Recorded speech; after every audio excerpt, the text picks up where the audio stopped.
आगे प्रारंभ करते हैं। हमने पिछली कक्षा में प्रथमा विभक्ति, द्वितीय विभक्ति और तृतीय विभक्ति, ये 3 विभक्तियां देख ली थी। अभी हम चतुर्थी विभक्ति प्रारंभ करेंगे।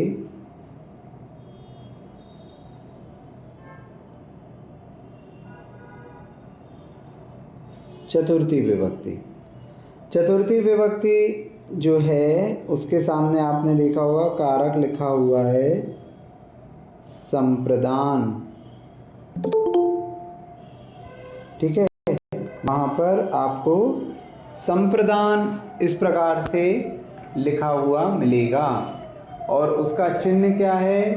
उसका चिन्ह है के लिए, के अर्थ, के वास्ते। वहाँ पर चतुर्थी विभक्ति में जो आपको उसका अर्थ दिख रहा है वो दिख रहा है के लिए, के अर्थ,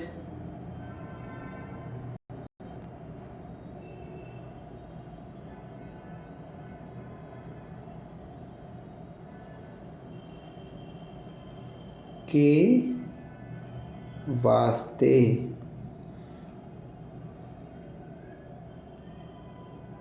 ठीक है, ये ऑब्लिक करके हैं। तो चतुर्थी विभक्ति का जो प्रयोग होता है वह संप्रदान कारक के रूप में होता है। इसका अर्थ जो निकलता है वह के लिए, के अर्थ, के वास्ते इस प्रकार से निकलता है। इसके रूप एक वचन में, द्विवचन में और बहुवचन में आप देखेंगे तो आपको बाल शब्द के रूप यहाँ पर दिए गए हैं। वे रूप क्या हैं? आपकी पुस्तक में आप देखेंगे तो वे रूप हैं बालाय, बालाभ्याम, बालेभ्यः। एक वचन में बालाय, द्विवचन में बालाभ्याम,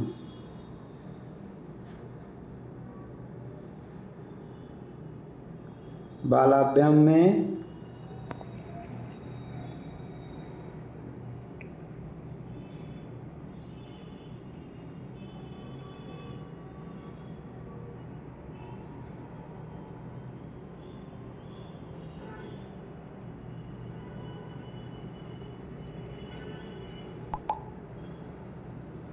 बालाभ्याम में हलंत लगा हुआ है और बहुवचन में इसके जो रूप रहेंगे, बहुवचन में इसका रूप बनेगा बालेभ्यः।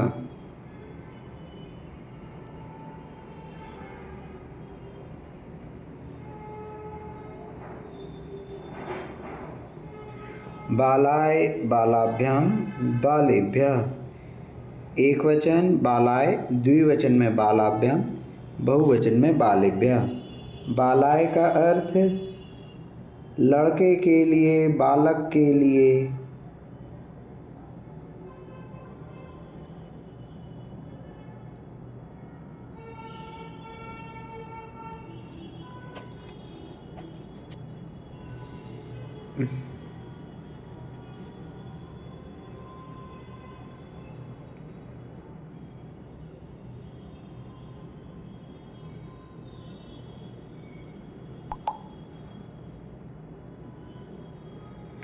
बालाभ्याम का अर्थ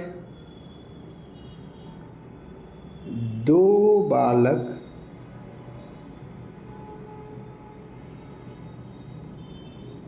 के लिए।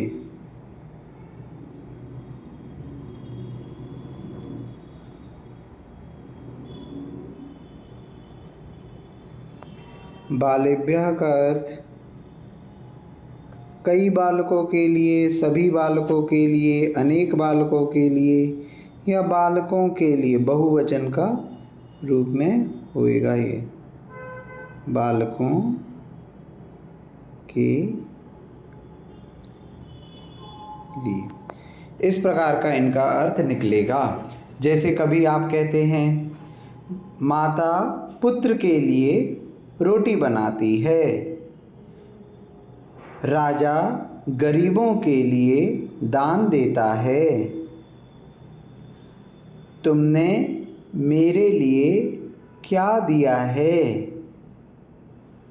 माली फूलों के लिए, वृक्षों के लिए, पौधों के लिए पानी देता है। इस प्रकार आप कई सारी जगह ऐसा देख सकते हैं कि आप के लिए का प्रयोग करते हैं। तो जो के लिए है, जब भी इस प्रकार की बात आएगी तो आपको चतुर्थी विभक्ति का प्रयोग करना है। एक वचन, द्विवचन, बहुवचन ये अपन देख सकते हैं।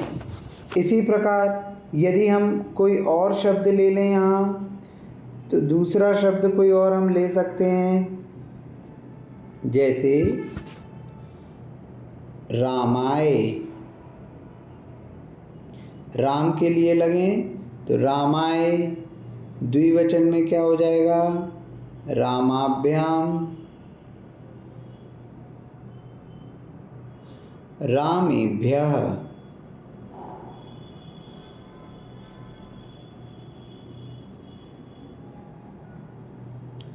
रामाय, रामाभ्याम, रामेभ्यः। इसके चिन्ह, इसमें हमें जोड़ना क्या है? तो आय,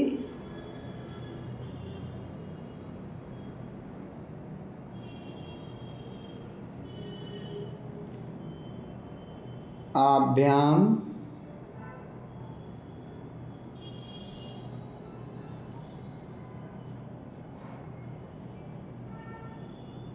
एभ्यः। ठीक है, जो भी शब्द है आपका उसमें आय, आभ्याम, एभ्यः इस प्रकार से जोड़ देंगे तो हमारा चतुर्थी विभक्ति के रूप बन जाएंगे। जैसे नाथ। नाथ शब्द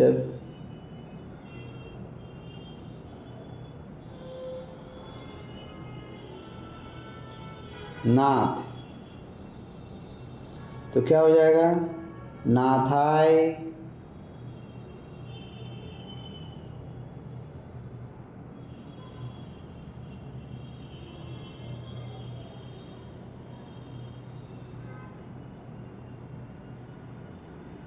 नाथाभ्याम,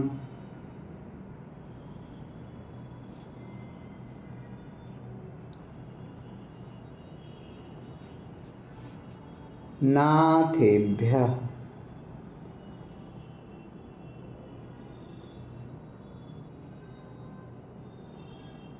आप लोग शांति विधान करते हैं। ओम ह्रीं जग शांति कराय श्री शांतिनाथाय नमः। श्री शांतिनाथाय नमः। तो ये जो आप शांतिनाथाय नमः बोलते हैं, है ना, तो ये शांतिनाथाय कहाँ से आया? ये नाथाय है वो। ठीक है, शांतिनाथाय नमः। शांतिनाथ भगवान के लिए मेरा नमस्कार है। नाथाय नमः। ठीक है ना।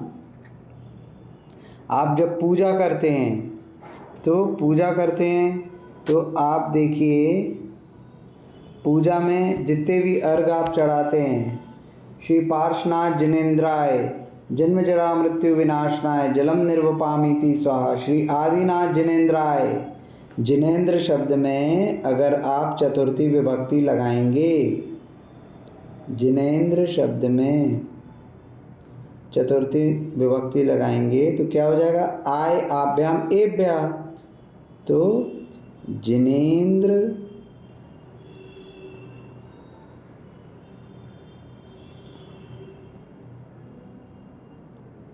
जिनेन्द्राय आय, आभ्याम, जिनेन्द्राभ्याम,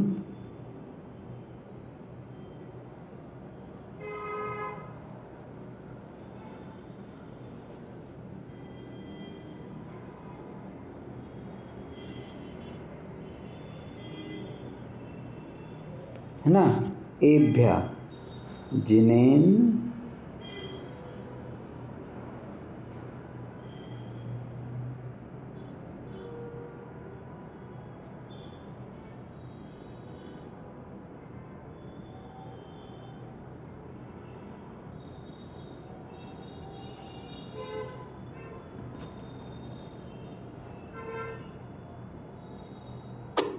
ठीक है। हाँ, कोई प्रश्न है किसी को? जी हाँ, ये जन्म जरा मृत्यु विनाशनाय, ये एक वचन में है? हाँ,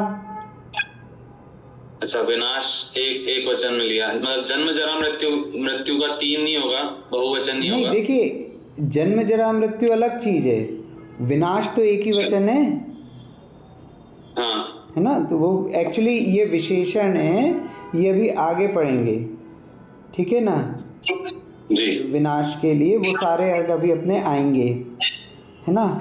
तो जिनेंद्र शब्द में अपन ने लिया जिनेंद्राय, जिनेंद्राभ्याम, जिनेंद्रेभ्यः।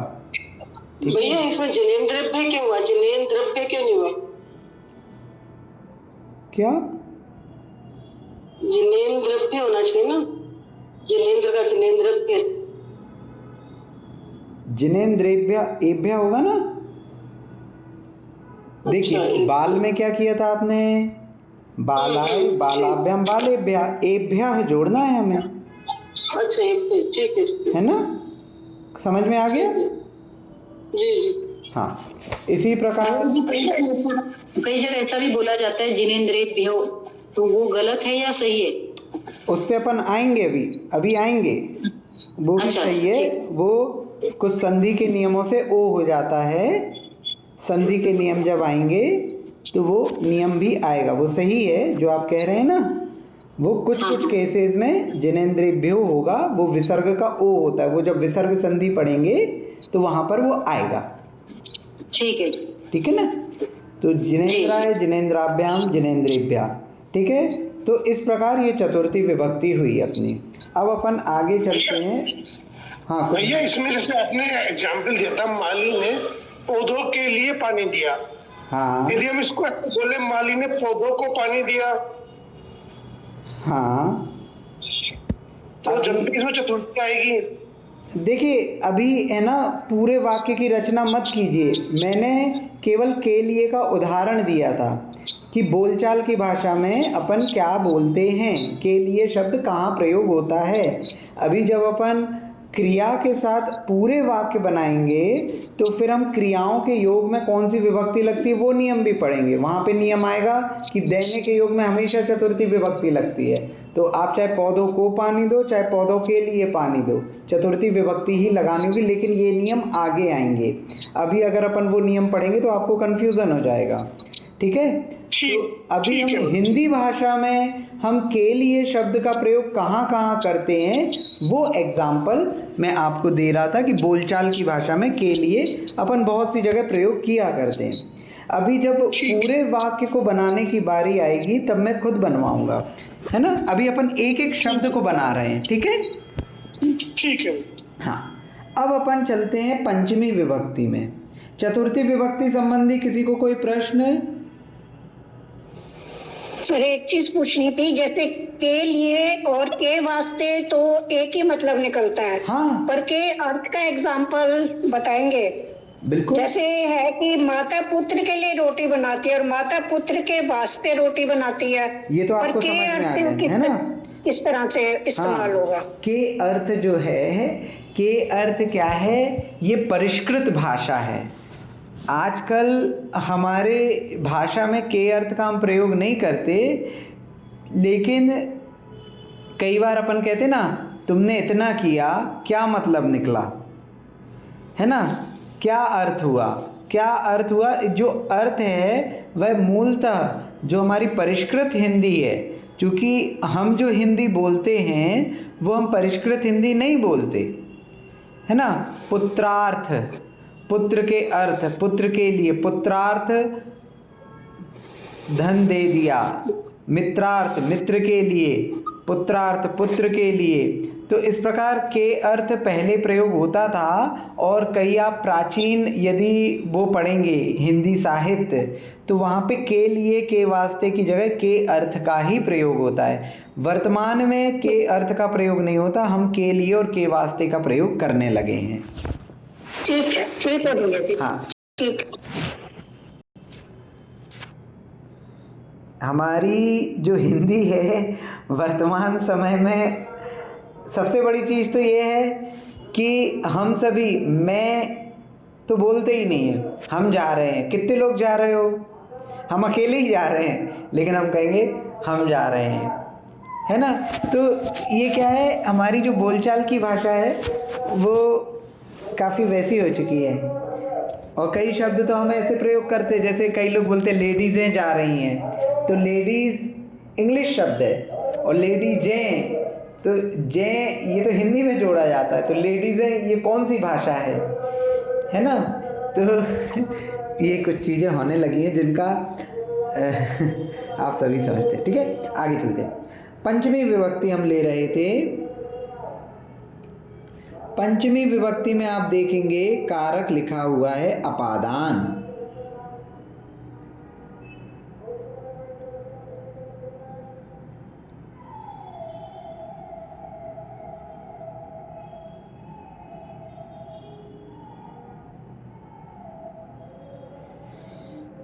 इसमें जो चिन्ह है वो है से।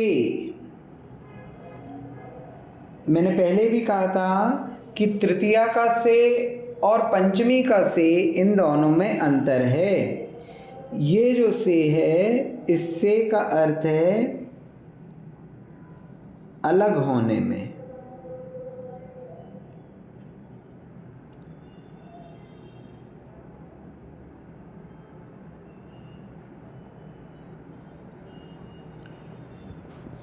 बालक विद्यालय से घर आता है। विद्यालय से घर आता है तो विद्यालय से अलग हो रहा है बालक। वृक्ष से फल गिरता है तो वृक्ष से फल अलग हो रहा है, तो यहाँ पंचमी विभक्ति लगेगी। मैं कार से विद्यालय जाता हूँ, तो मैं कार से विद्यालय जाता हूँ, मैं कार के द्वारा विद्यालय जा रहा हूँ, तो कार के द्वारा जा रहा हूँ, तो यहाँ तृतीया विभक्ति लगेगी, के द्वारा। जैसे हम कहते ना, जैसे मैंने कहा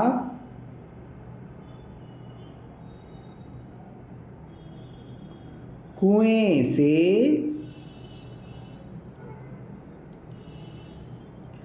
बाल्टी से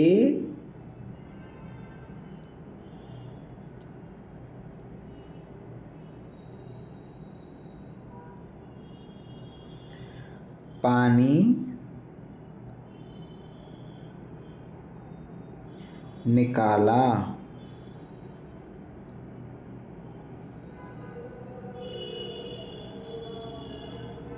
तो यहाँ पे दो जगह से आया, कुएं से और बाल्टी से। अब ये दोनों से में अंतर क्या है? तो क्या हो रहा है, हम पानी निकाल रहे हैं, तो पानी जो है, पानी कुएं से अलग हो रहा है, पानी कुएं से अलग हो रहा है, तो कुएं से, इसमें कौन सी विभक्ति आ जाएगी? पंचमी।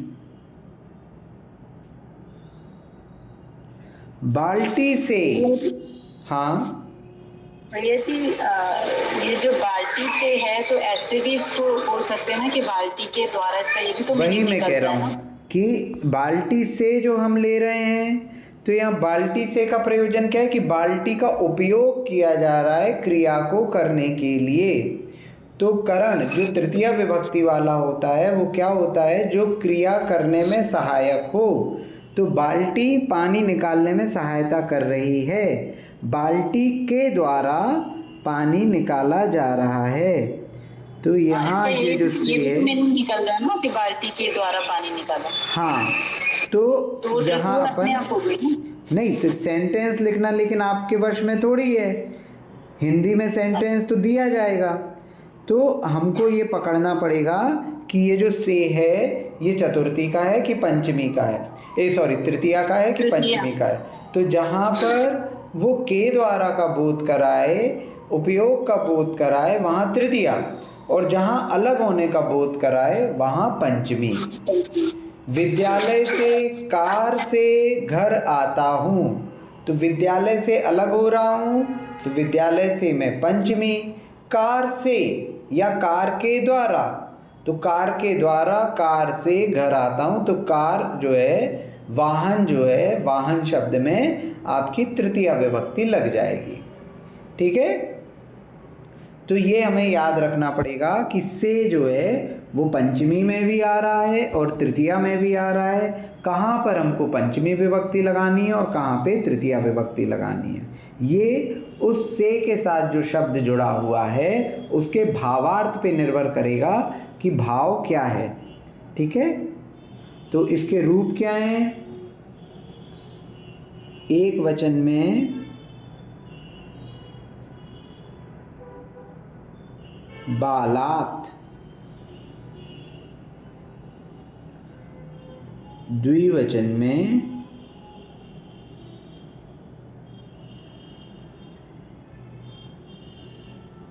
बालाभ्याम,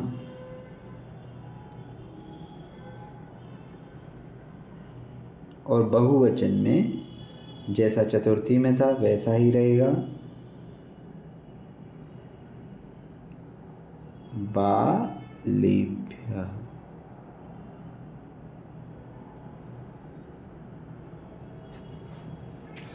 बालात, बालक से। बालात का अर्थ क्या निकल जाएगा? बालक से।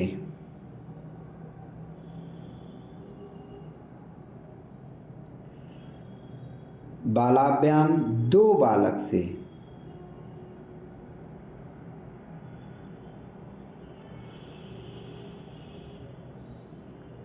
और बालेभ्यः, बालकों से।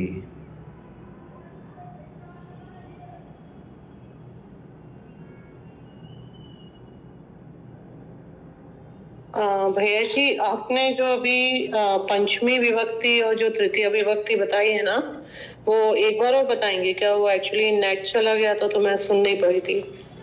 पंचमी विभक्ति जब किसी चीज से अलग हो रहा है कुछ, है ना, जैसे कुएं से पानी निकाला तो पानी कुएं से अलग हो रहा है, तो से का उपयोग जब अलग होने में हो तो पंचमी विभक्ति।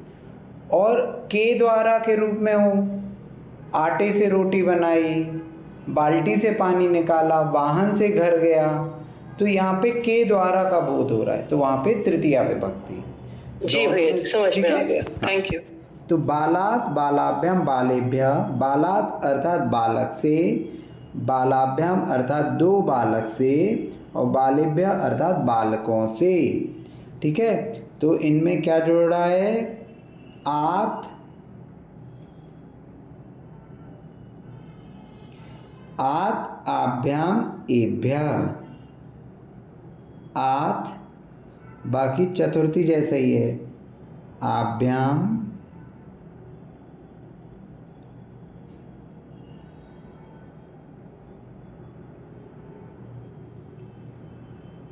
एभ्यः।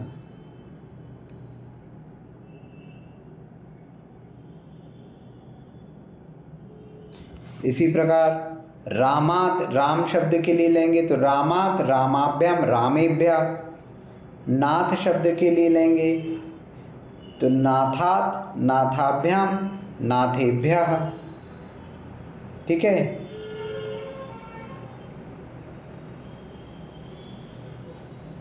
क्लियर है ये?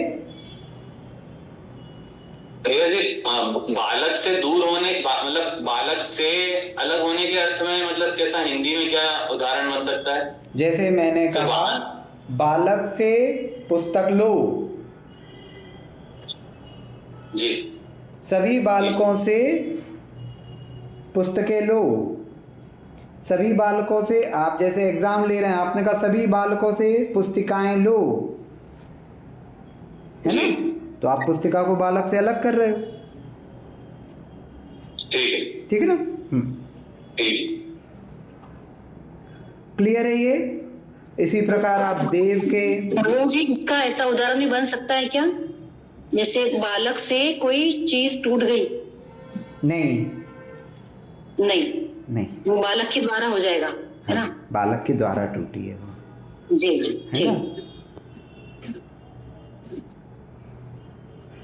तो इसमें जैसे देव के, नाथ के, इन सब के आप अब इजीली बना सकते हो। देवात है ना, देवाभ्याम, देवेभ्य, नाथात, नाथाभ्याम, नाथेभ्य, जो भी है उसमें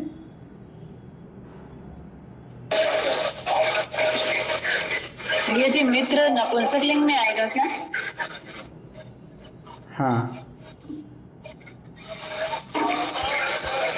तो इसके अकारण पुल्लिंग के जैसे रूप चलेंगे क्या? नहीं, नपुंसक लिंग और पुल्लिंग में ये अंतर है कि प्रथमा और द्वितीय विभक्ति के रूप अलग रहते हैं, है ना, बाकी तृतीया से लेके सप्तमी तक एक से रहते हैं। ठीक है, तो यदि प्रथमा द्वितीया का है तो उसके रूप अलग रहेंगे, वो अपन आगे पढ़ेंगे, और तृतीया से लेके सप्तमी तक है तो आप इसी प्रकार से उसके रूप बना सकते हैं। देवात, देवाभ्याम, देवेभ्या। यहाँ पे ध्यान रखेंगे आपको हलंत लगाना है। ठीक है, पंचमी विभक्ति में अब कोई प्रश्न किसी को?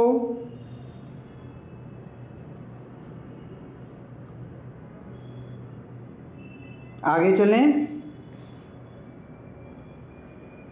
षष्ठी विभक्ति,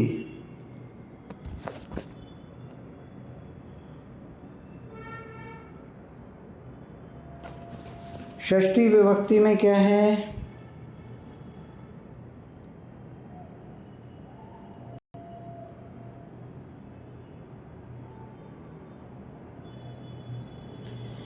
संबंध।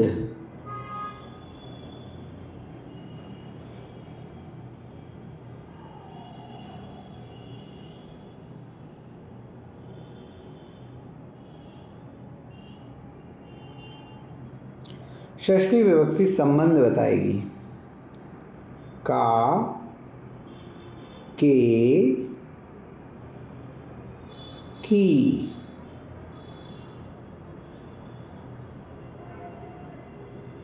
षष्ठी विभक्ति दो संज्ञाओं के बीच में अथवा संज्ञा और सर्वनाम के बीच में अथवा दो शब्दों के बीच में संबंध बताती है। जैसे राम का पुत्र, तो राम और पुत्र के बीच में राम का पुत्र, राम की पुत्री, जनक की पुत्री, राजा के सैनिक,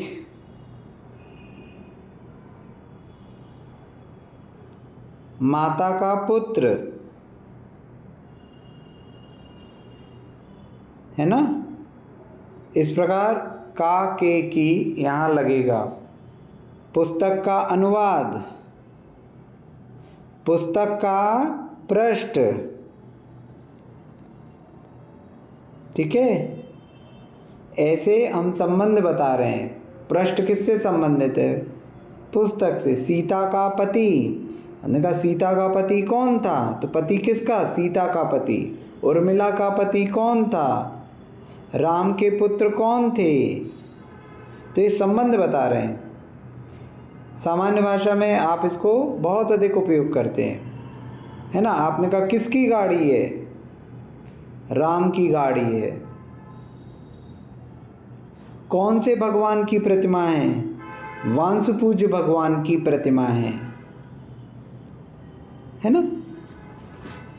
तो का, के, की ये षष्ठी विभक्ति का बोध होता है यहाँ पर। इसके रूप कैसे चलेंगे? बालस्य,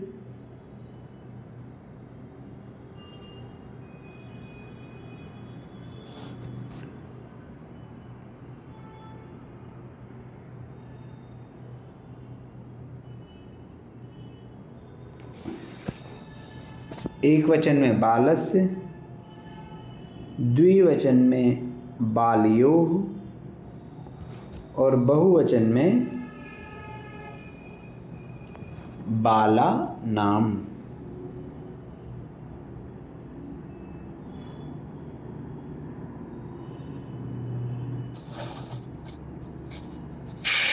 ये बाल और बालक में कोई डिफरेंस नहीं है ना? जी जैसे बाल के रूप अपन पढ़ रहे हैं, तो हाँ। बालक के रूप और बाल के रूप में कोई मीनिंग में डिफरेंस नहीं है ना? मीनिंग में डिफरेंस नहीं आएगा, लेकिन शब्दों में डिफरेंस आएगा, है ना? यानी रूप भी सब दोनों के सेम ही चल रहे हैं ना? दोनों अकारांत हैं, तो बालस्य और वहाँ बालकस्य होगा, यहाँ बालयो होगा, वहाँ बालकयो होगा, यहाँ बाला नाम है, वहाँ बालका नाम है ना? हाँ बस, हाँ हाँ, बाकी तो अर्थ same ही है। आपका एक निकलेगा। हाँ ठीक है, तो बालस्य यानी बालका के की, इसका अर्थ क्या निकल जाएगा? बालस्य का अर्थ बालक का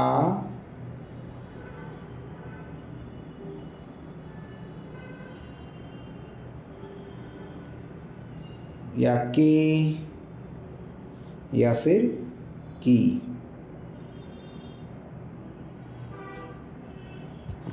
बालयो दो बालक का,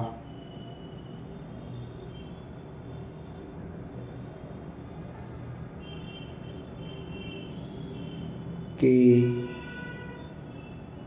की,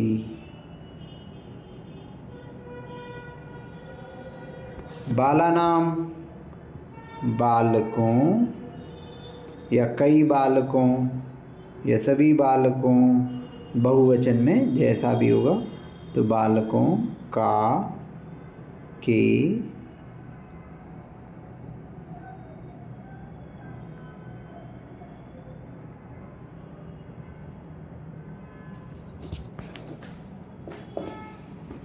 ठीक है।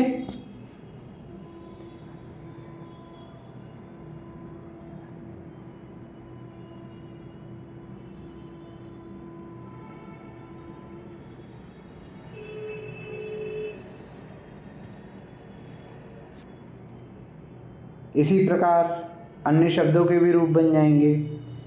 देव शब्द है, तो देव शब्द के क्या हो जाएंगे? देवस्य। देव शब्द के अगर अपन रूप लिखेंगे तो देवस्य,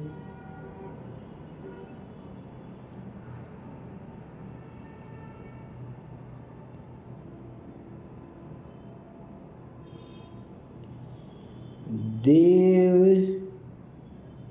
योह,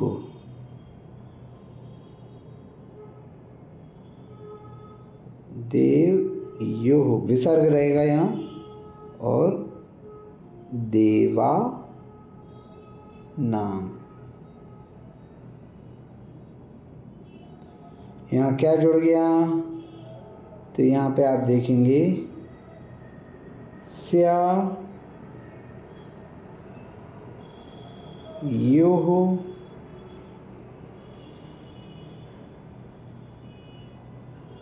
और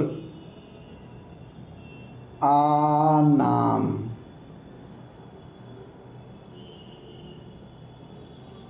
ये इसमें जुड़ गया, स्या योह आनाम।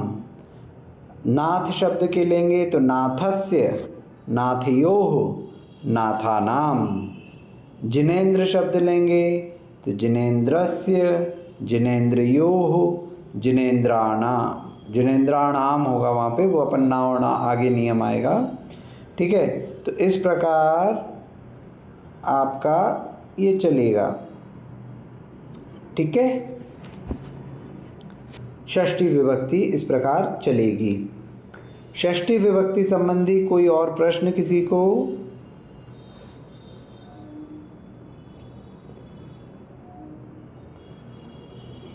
ठीक है भैया जी, जिनेंद्र की जब रूप बनेंगे तो इसमें जिनेंद्रा नाम आएगा या जिनेंद्रा नाम आएगा? आप बताइए क्या आएगा? अपन बोलने में तो जिनेंद्रा नाम बोलते हैं ना? हाँ, जिनेंद्रा नाम बोलते हैं। उसका नियम आपका अब पृष्ठ क्रमांक 11 में आएगा उसका नियम। जी जी जी, है ना, उसका नियम आगे आएगा। अब हमारा आता है सप्तमी विभक्ति।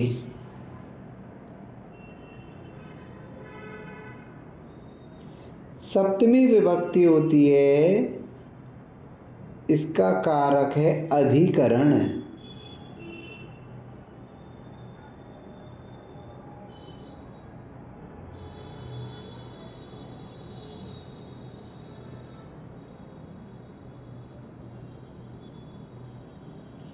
अधिकरण।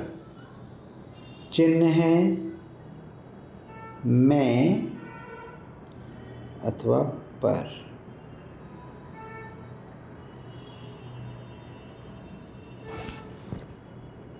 मैं मंदिर में बैठा हूँ, मैं कुर्सी पर बैठा हूँ, पाटे पर बैठा हूँ, तख्त पर सोता हूँ।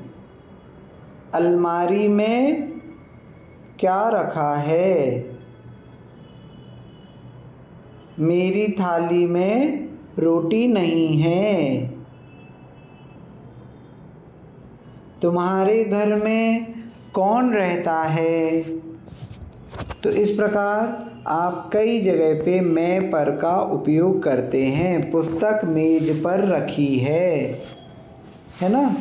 तो मैं पर का उपयोग आप कई तरह से करते हैं, ठीक है ना? तो इनके रूप कैसे चलेंगे?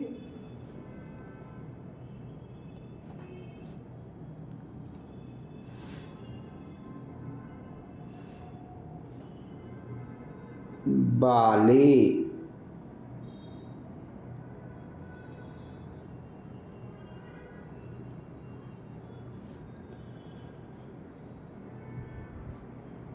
बालयोः,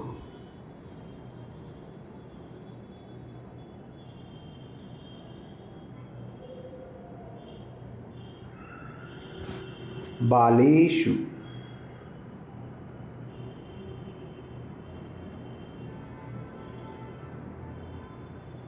ठीक है। बाले, बालयोः, बालेषु, इनके अर्थ आप पुस्तक में देख रहे हैं जिस प्रकार से।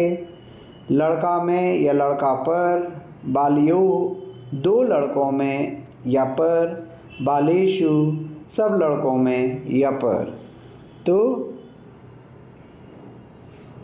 बालकों में समझदारी नहीं है, बालकों पर ये कपड़े अच्छे लग रहे हैं, ठीक है।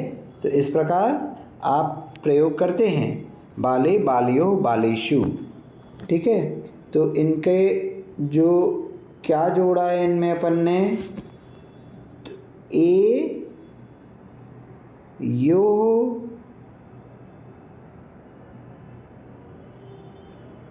और एषु,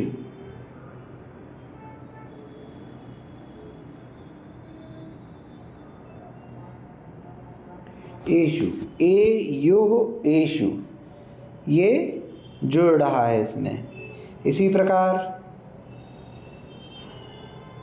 रामे, रामयोः, रामेषु, नाथे, नाथयोः, नाथेषु, ठीक है। इस प्रकार ये शब्द चलेंगे सप्तमी विभक्ति में। सप्तमी विभक्ति संबंधी किसी को कोई अन्य प्रश्न?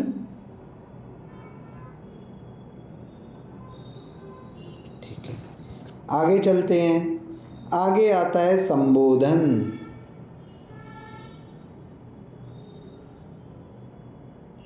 संबोधन क्या होता है? संबोधन, हम किसी को किस चीज़ से संबोधित कर रहे हैं, किसी को पुकार रहे हैं,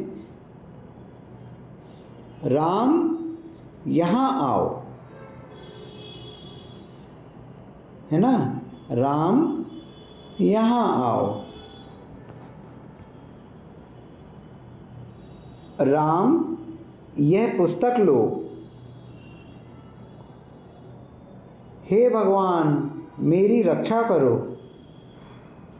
संबोधन, हम किसी को पुकारते हैं, संबोधन के लिए प्रयोग किया जाता है। तो यहाँ पर क्या है? हे बाल,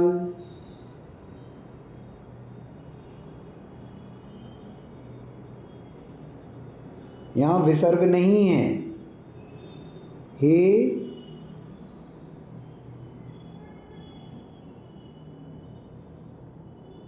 बालौ द्विवचन में, और हे बालाः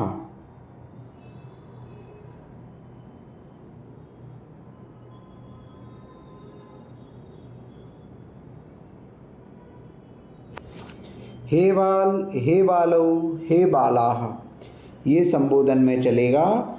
इनके अर्थ हैं हे लड़का, वो लड़का, अरे लड़का, किसी को आप आवाज़ दे रहे हो, ए लड़के सुनो, बालकों यहाँ आओ, है ना। तो यहाँ पर आपको संबोधन का प्रयोग करना है। संबोधन, हम किसी को क्या संबोधन दें, तो संबोधन है अर्थात उसको बुलाना, उसको पुकारना। तो बाल, बालौ, बालाह, हे बाल, हे बालौ, हे बालाह, इस प्रकार से ये संबोधन चलेगा। शायद मैंने कल की क्लास में, कल की कक्षा में बताया भी था, मेरे को याद नहीं है कि इस वाली में बताया था कि दूसरी वाली में बताया था।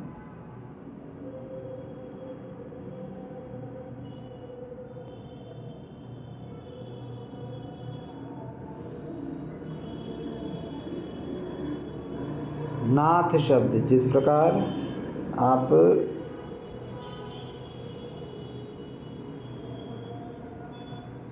बाल, तुभ्यम नमः त्रिभुवनार्ति हराय नाथ, आपका जो 26वां काव्य है भक्तामर जी का, तो वहाँ नाथ शब्द का प्रयोग हुआ है। आप देखेंगे वहाँ नाथ शब्द का प्रयोग हुआ है ना। ये जो नाथ शब्द का प्रयोग हुआ है यहाँ,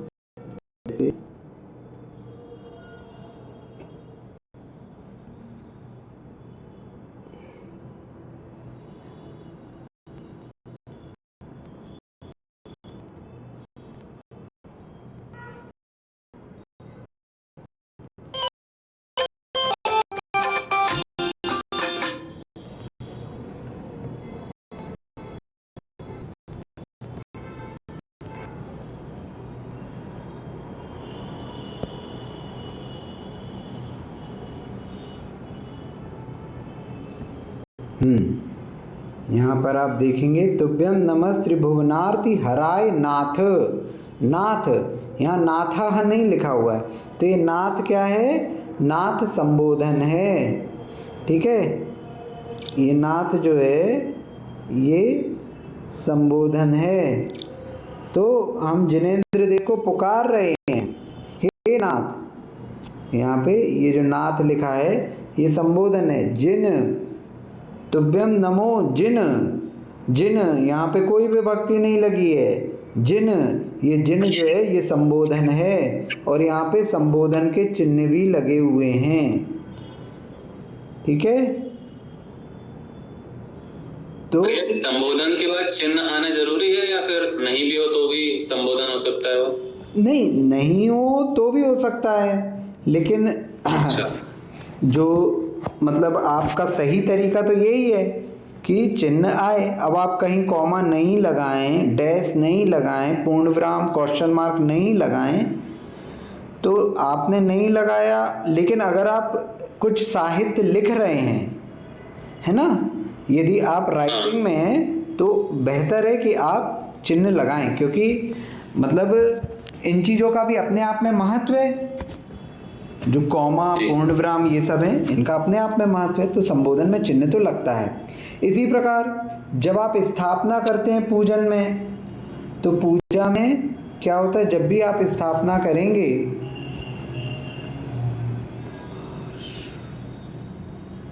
जैसे हम पार्श्वनाथ भगवान की पूजा देखें,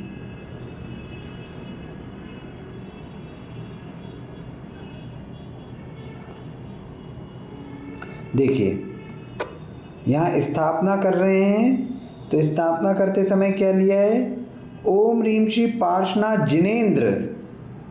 जिनेंद्र, क्योंकि स्थापना करते समय आप क्या कर रहे हैं, पुकार रहे हैं, हे भगवान आइए आइए, तिष्ठ तिष्ठ, रुकिए रुकिए, मेरे हृदय में विराजमान होइए।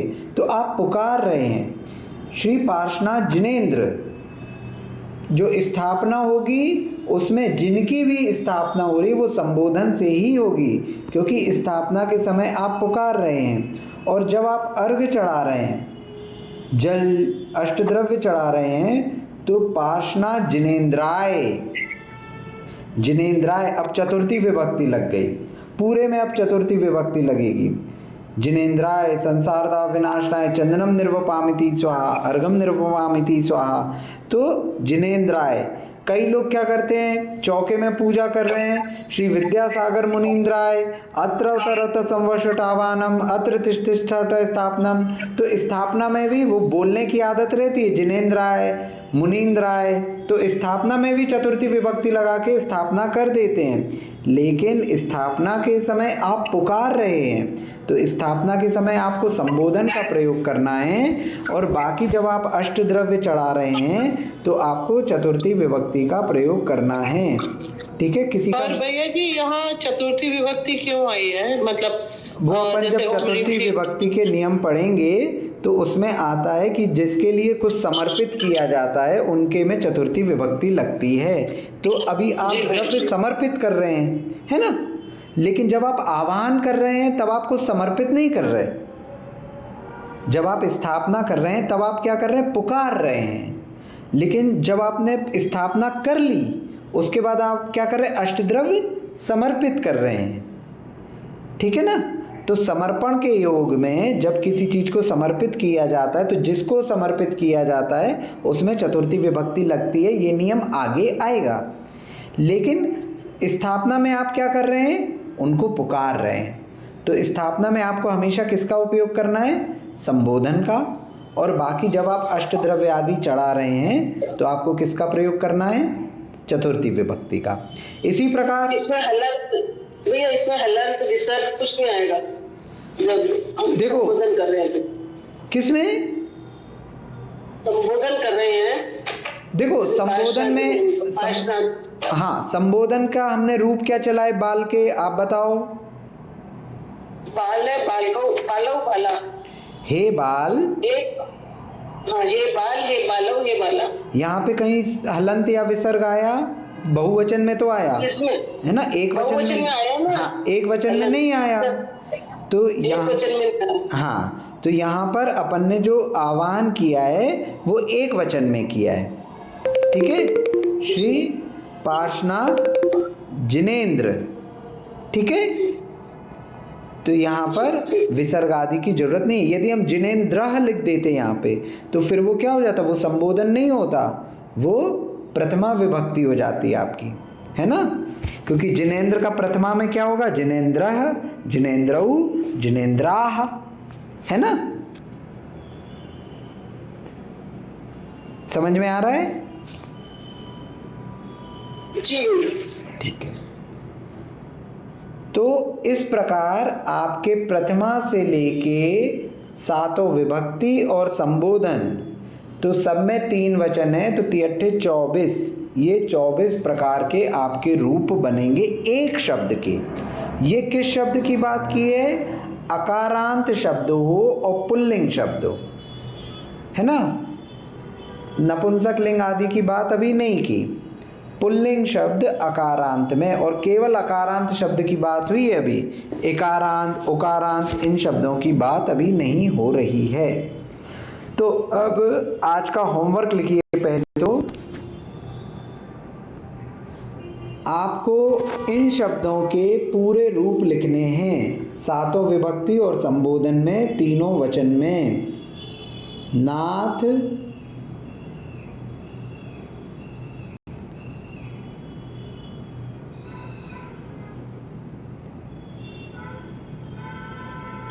नाथ शब्द के पूरे रूप लिखने हैं, देव शब्द के पूरे रूप लिखने हैं,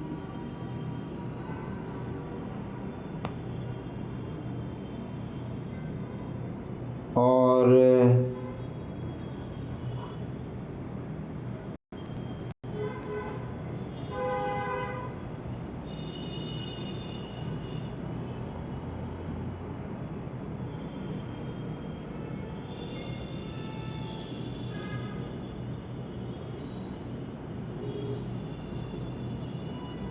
सोम।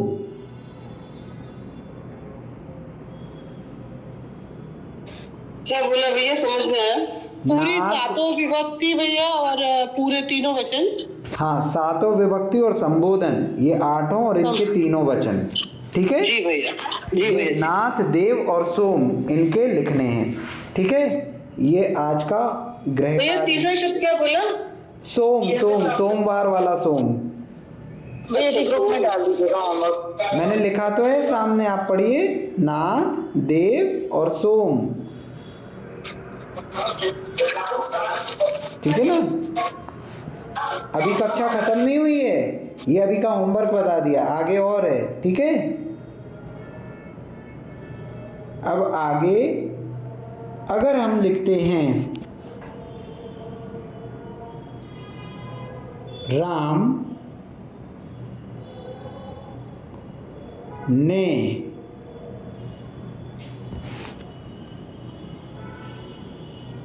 मोहन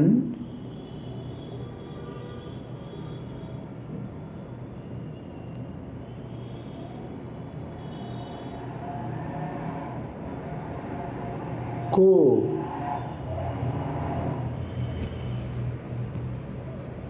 सोहन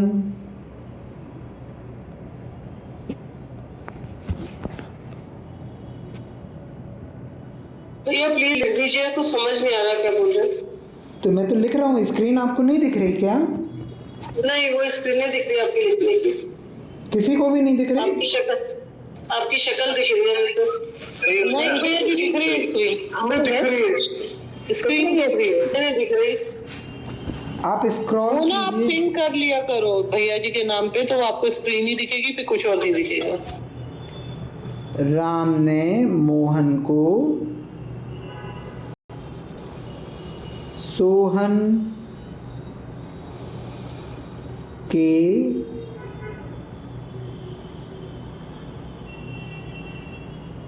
लिए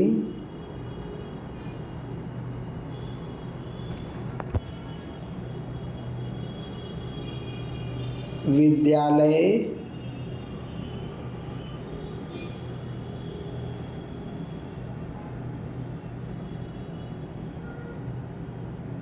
में। अब इस प्रकार से अगर हमारे पास कुछ लिखा हुआ है और हमको अगर उसका ट्रांसलेशन, उसका अनुवाद करना है संस्कृत में, तो हम क्या करेंगे, हम एक एक देखते जाएंगे। राम ने मोहन को सोहन के लिए विद्यालय में, तो यहाँ पे क्या क्या चिन्ह आ गए, तो राम के साथ ने लगा है तो यहाँ आ जाएगी प्रथमा, मोहन के साथ को लगा हुआ है तो यहाँ आ जाएगी द्वितीया, सोहन के साथ के लिए लगा है तो के लिए में आ जाएगी चतुर्थी, ठीक है, यहाँ आ जाएगी चतुर्थी। और विद्यालय में लिखा हुआ है तो यहाँ आ जाएगी सप्तमी। तो आपको सबसे पहले देखना होगा कि क्या चिन्ह है, उसके अनुसार आपने विभक्ति निकाल ली, ठीक है। अब वो विभक्तियां लगा के आप यहाँ पे लिख दीजिए। तो राम में क्या लगनी है, प्रथमा। राम कितने हैं, एक, तो ये हो जाएगा राम में प्रथमा का एक वचन रामः।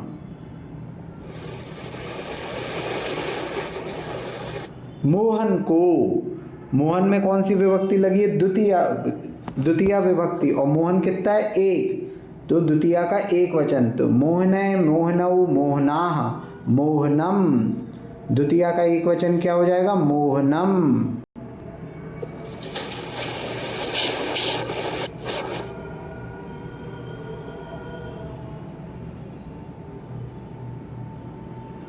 मोहनम। सोहन के लिए, यहाँ कौन सी विभक्ति लग गई, चतुर्थी। सोहन कितने हैं, एक, तो चतुर्थी का एक वचन, तो चतुर्थी का एक वचन क्या है, आए, तो सोहनाए,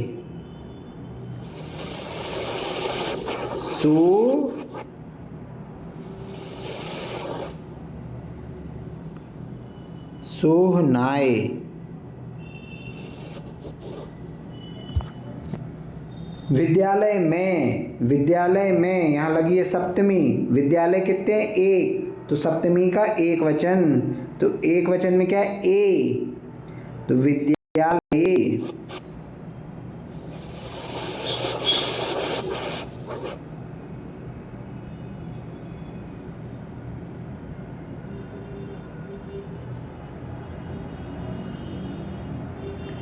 विद्यालय। तो इस प्रकार क्या होगा, आपको कोई भी वाक्य दिया है तो आप वाक्य को उसको थोड़ा थोड़ा सा करके अगर आप ट्रांसलेट करेंगे तो आप फिर धीरे धीरे पूरे वाक्य पे पहुंचेंगे। अभी ये वाक्य पूरा नहीं है, अभी अपन 2-3 शब्दों को मिला के कैसे अनुवाद करना है इसकी प्रैक्टिस कर रहे हैं। तो अब इसको हम संस्कृत में क्या कह देंगे, रामः मोहनम सोहनाय विद्यालय। राम ने मोहन को सोहन के लिए विद्यालय में। ये समझ में आया कैसे लिखा है ये? जी जी। हाँ, तो इस प्रकार के मैं आपको 5 वाक्य दूंगा व्हाट्सएप में, उसको भी आपको अनुवाद करना है। 5 से ज़्यादा भी दे सकता हूँ अगर मन हो गया तो, ठीक है। तो आपका गृह कार्य क्या है कि आपको 3 शब्द, नाथ, देव और चौथा शब्द क्या लिया था शायद, सोहन, सोम, इन तीनों शब्दों के पूरे रूप लिखने हैं, 7 विभक्ति में और संबोधन में, 3 वचन में, ठीक है। और जो मैं 5 सेंटेंस दूंगा, 5 वाक्य दूंगा हिंदी में, उनको आपको संस्कृत में अनुवाद करना है, ठीक है। आज के लिए इतना ही। कोई प्रश्न हो तो आप व्हाट्सएप कर दीजिएगा, ठीक है। भैया जी ये समझ में आया कि नाथ इस ये से क्या क्या करना है इसका, इनका? जैसे ये आपके पेज नंबर 10 में, पुस्तक में आप पेज नंबर 10 देखिए।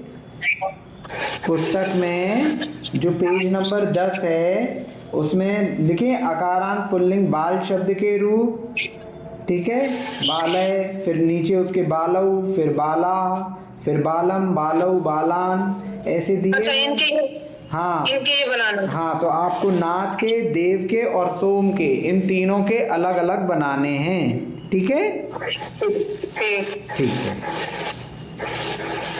जावाणी के ज्ञान से सूझे लोकालोक, सोवाणी मस्तक नमो सदा संतोख। हे जिनवाणी भारती तोहे जपू दिन रैन, जो तेरी शरणा गए सो पावे सुख। द्वादशाम जिनवाणी माता की जय। सभी को जय जिनेंद्र, वंदना वंदना भैया जी। जय जिनेंद्र।